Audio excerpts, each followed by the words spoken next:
Well, windy. Now that it's behind us, happy Ishtar, or as some of you call it, Easter. Christ is risen, blah, blah, blah.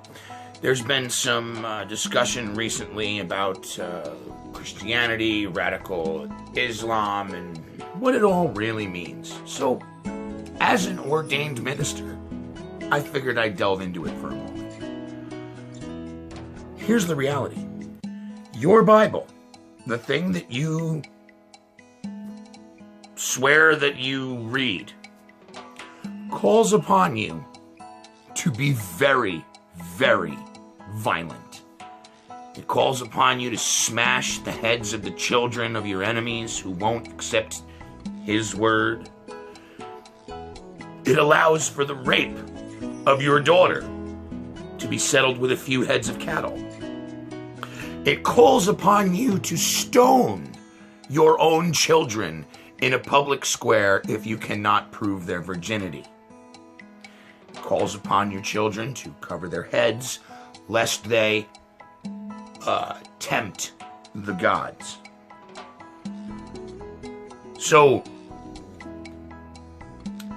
I get the argument, well, we're not like that anymore. We've evolved beyond that type of persecution and bigotry and misogyny and blah, blah, blah.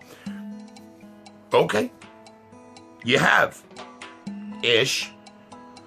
But what you fail to understand is that in the eyes of another religion, you are weak. You are feckless. You are prime for taking out, because their religion, like yours, requires and demands domination and violence. Nowhere in the Bible does it say, go spread my word unto others, and if they tell you to fuck off, leave them in peace and let them be.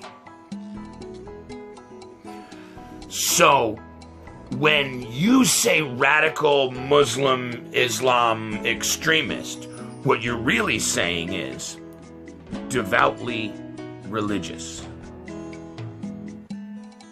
Because either their book is right or our book is right. And according to God, that's the fight. And the fact that you've decided that it's candy canes and chocolate Easter bunnies doesn't change the fact that they have said there can be only one. Think about it. Either we're gonna get all religious up in this motherfucker, or we're not. And so,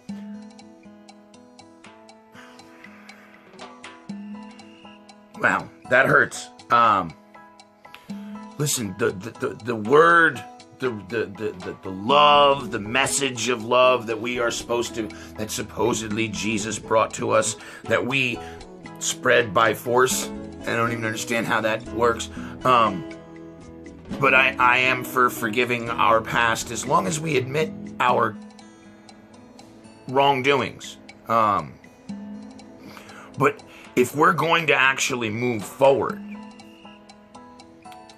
we need to realize that these things cannot exist together. And I don't just mean these things, Islam and Christianity. I mean Rastafarianism, atheism, Judaism.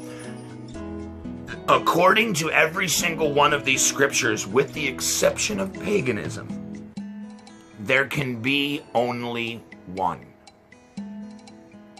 And every single one of them requires violence and domination. So, there it is. The explanation of religion-ish. And why certain groups, religious fundamentalist groups, see us as a joke. Keep it classy, America.